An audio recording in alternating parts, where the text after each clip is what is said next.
ये आकाशवाणी है। प्रस्तुत है कार्यक्रम सुर्खियों में। इसके अंतर्गत सुनिए श्री अमरनाथ जी यात्रा 2022 के बारे में श्री अमरनाथ जी श्राइन बोर्ड के मुख्य कार्यकारी अधिकारी नीतीश्वर कुमार के साथ आकाशवाणी संवाददाता कमल कुमार प्रजापति की बातचीत। हिमालय की गोद में स्थित श्री अमरनाथ जी की पवित्र गुफा और श्री अमरनाथ शिवलिंगम के दर्शन के लिए हर साल श्रद्धालु इस यात्रा में शामिल होते हैं। श्रावण मास में इस पवित्र यात्रा का आयोजन होता है और बालटाल और जो पहलगाम मार्ग है उन पर पैदल चलकर श्रद्धालु पवित्र गुफा तक पहुंचते हैं और दर्शन करके अमूल्य आध्यात्मिक भाव का अनुभव करते हैं। इस बार 30 जून से यात्रा शुरू हो रही है और आज से ही यात्रा के लिए पंजीकरण की प्रक्रिया शुरू हो गई है।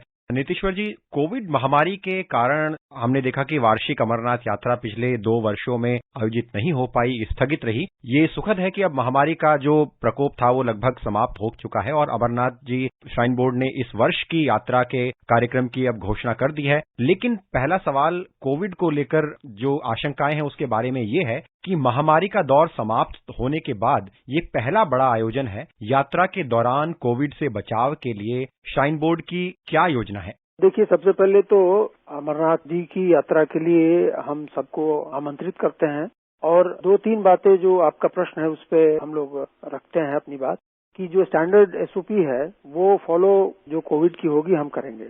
उसमें सोशल डिस्टेंसिंग है, मास्क है, सैनिटाइजेशन है, ये तमाम यात्रियों से भी हम अनुरोध करते हैं कि वो करेंगे और हम लोग भी यहाँ ये सारे प्रोटोकॉल फॉलो करेंगे। इसके अलावा जो रास्ते में हम ऑक्सीजन बूथ लगाएंगे, जो हमारे एयरपोर्ट है, रेलवे स्टेशन है, वहाँ पे भी हम जो स्टैंडर्ड ये प्रोटोकॉल है वो फॉलो करने के लिए लोगों को बार बार हिदायत देंगे। और अगर कोई ऐसी बात निकलती है, अगर कोई दिखाई देता है कि जो कोविड से अफेक्टेड है तो उसको आइसोलेट करेंगे और उसको कोविड के जो स्टैंडर्ड प्रोटोकॉल है उस हिसाब से उसको ट्रीटमेंट करेंगे। नीतीश्वर जी, अमरनाथ यात्रा अतीत में प्राकृतिक आपदाओं से भी प्रभावित रही है, तो इसे ध्यान में रखकर क्या योजनाएं बनाई गई हैं? जो नेचुरल कैलामिटी होती है उसके को ध्यान में रखते हुए हम एक table top and mock exercise करते हैं और इसमें अपने लोगों को ट्रेन और उनकी रेडीनेस एनहांस करने के लिए नेचुरल कैलामिटी को डील करने के लिए बढ़ाते हैं। साथ ही साथ हमारी इसमें माउंटेन रेस्क्यू टीम्स होती हैं, क्विक रिस्पांस टीम्स होती हैं जो पर्याप्त संख्या में यात्रा एरिया में डिप्लॉय होती है और उनके पास सभी आधुनिक इक्विपमेंट होते हैं अगर ऐसी कोई घटना किसी यात्री के साथ होती है। अगर ऐसी जरूरत पड़ती है तो हमारे पास हेलीकॉप्टर भी होते हैं जो इमरजेंसी इवैक्यूएशन के लिए यात्री के लिए हम इस्तेमाल करते हैं। साथ ही साथ एनडीआरएफ, एसडीआरएफ की टीमें डिप्लॉय होती हैं जो इस तरह के आपदाओं से डील करने के लिए पूरी तरह से ट्रेंड होती हैं और यात्रियों की मदद के लिए तत्पर रहती हैं। जी, जैसा कि शुरुआत में हमने कहा कि आज से यात्रियों के लिए पंजीकरण की प्रक्रिया शुरू हो रही है और इस संबंध में हमारे श्रोताओं के मन में भी ये सवाल होंगे जैसे कि क्या यात्रियों की संख्या को लेकर कोई सीमा तय की जाएगी इस बार? जी, यात्रा 2 रूट से चलती है, एक बालटाल से और दूसरी पहलगाम नुनवान कैंप से। तो दोनों रूट पे पर डे प्रत्येक रूट पे 10,000 यात्रियों की संख्या है, यानी कि 10,000 यात्री प्रत्येक दिन प्रत्येक रूट पे जा सकते हैं जो हमारे रूल्स रेगुलेशन हमने बनाए हैं उस हिसाब से। आपने जैसा कि जिक्र किया कि 2 मार्गों से यात्रा होकर गुजरती है, तो यात्रा के जो मार्ग हैं वो लोगों के लिए कई बार दुर्गम होते हैं, कठिन होते हैं। ऐसे में स्वास्थ्य और चिकित्सा संबंधी जो चिंताएं हैं वो स्वाभाविक हैं। तो क्या सभी लोगों को इसमें पंजीकरण की अनुमति है? हमने इसमें 2 बातें मुख्य रूप से रखी हैं कि 13 वर्ष से लेकर 75 वर्ष के जो नागरिक हैं वो इस यात्रा में भाग लेने के लिए अनुमन्य है और जो भी व्यक्ति अनुमन्य है इस यात्रा में 13 से 75 के बीच में उसको जो ऑथराइज्ड डॉक्टर है, प्रत्येक स्टेट गवर्नमेंट ने ऑथराइज्ड डॉक्टरों की एक सूची जारी की है जो हमारी वेबसाइट पे है। तो वहां से आपको एक कंपलसरी हेल्थ सर्टिफिकेट लेना पड़ेगा, तभी जो है आप इस यात्रा में भाग ले सकते हैं। जो गर्भवती महिलाएं हैं 6 सप्ताह से पहले तक वो यात्रा में भाग ले सकती हैं, लेकिन यहाँ भी वही बंदिश है कि आपको कंपलसरी हेल्थ सर्टिफिकेट जो आपका ऑथराइज्ड डॉक्टर है उससे प्राप्त करना होगा और उसके बाद ही आप रजिस्ट्रेशन कर सकते हैं या कर सकती हैं। श्री अमरनाथ यात्रा हालांकि प्रशासन की एक बहुत बड़ी जिम्मेदारी है, लेकिन यात्रा के आयोजन में यात्रियों और आम जनता का भी सहयोग बहुत जरूरी होता है। तो इस बारे में प्रशासन की लोगों से, आम नागरिकों से क्या अपेक्षाएं हैं?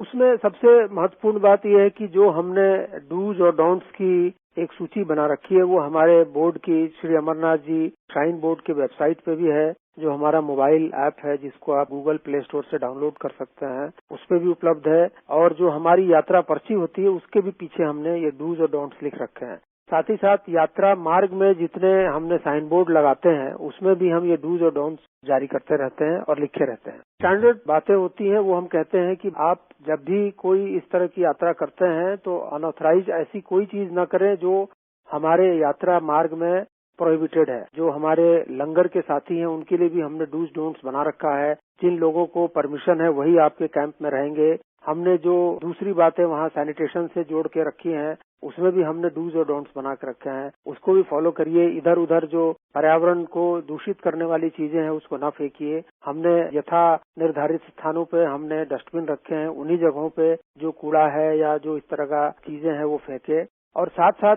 ये जब भी बातें हम बताते हैं तो ऐसा नहीं है कि यात्री अगर यात्रा में चल रहा है तो प्रत्येक दिन उसका मोबाइल नंबर हमारे पास होता है जब वो रजिस्टर करता है, तो हम SMS के माध्यम से प्रत्येक दिन वो बातें उनको बताते हैं। साथ ही साथ जो ऑडियो वीडियो क्लिप्स हम चलाते हैं उसमें भी ये बातें लिखी रहती हैं, तो यात्रियों को रोज हम थोड़े थोड़े अंतराल पे ये बातें उनको याद दिलाते रहते हैं।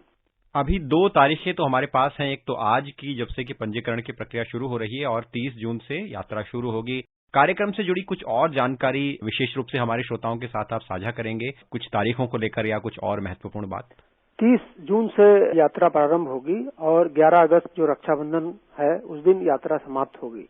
तो इस दौरान जो हमारी रजिस्ट्रेशन करने के इच्छुक व्यक्ति हैं या तो बैंक में स्वयं जाके बैंक के माध्यम से फिजिकली रजिस्ट्रेशन करा सकते हैं। बैंक की तकरीबन 550 से ज्यादा शाखाएं हैं, जो पंजाब नेशनल बैंक है, यस बैंक है, JNK बैंक है और इस बार हमसे स्टेट बैंक ऑफ इंडिया भी जुड़ा है। तो इन के तकरीबन 550 से अधिक ब्रांचेज में आप फिजिकली जाके ऑनलाइन रजिस्ट्रेशन करा सकते हैं। उसके अतिरिक्त हमारी वेबसाइट पे आप जाएंगे तो वहां से भी आप ऑनलाइन रजिस्ट्रेशन करा सकते हैं। उसके अतिरिक्त अगर आप हमारे गूगल प्ले स्टोर में जाएंगे तो वहां से भी हमारा ऐप डाउनलोड करके उससे भी आप रजिस्ट्रेशन कर सकते हैं। इसके अतिरिक्त अगर कोई यात्री पहुंचता है जो हमारे जम्मू या श्रीनगर तो ऑन द स्पॉट भी हम रजिस्ट्रेशन करते हैं। बट इन सारे रजिस्ट्रेशन में जो हमारे एलिजिबिलिटी है 13 से 75 वर्ष और जो 6 सप्ताह से कम की गर्भवती माताएं और कंपल्सरी हेल्थ सर्टिफिकेट, ये महत्वपूर्ण है। साथ ही साथ हमने एक टोल फ्री नंबर भी जारी किया है 1800-1807-198। मैं फिर से दोहरा रहा हूँ 1800-1807-198। तो ये टोल फ्री नंबर भी हमने चालू किया है। तो अगर किसी भी देश के या देश के बाहर किसी भी व्यक्ति को अगर लगता है कि कोई शंका है तो इस नंबर पर जरूर संपर्क करना चाहिए।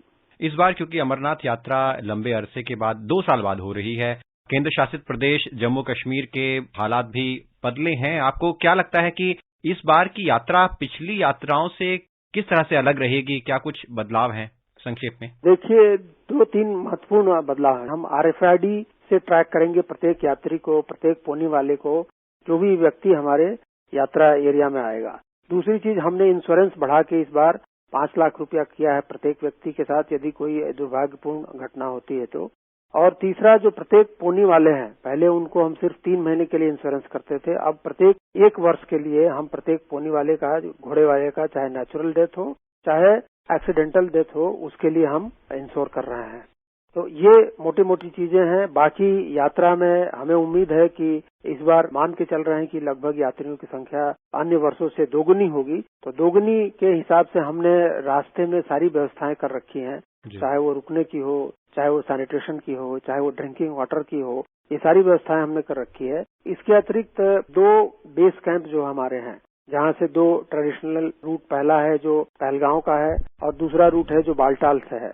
दोनों जगहों से यात्री पैदल भी बाबा की दर्शन के लिए यात्रा कर सकते हैं या चॉपर की व्यवस्था दोनों जगहों से है, वहां से भी कर सकते हैं।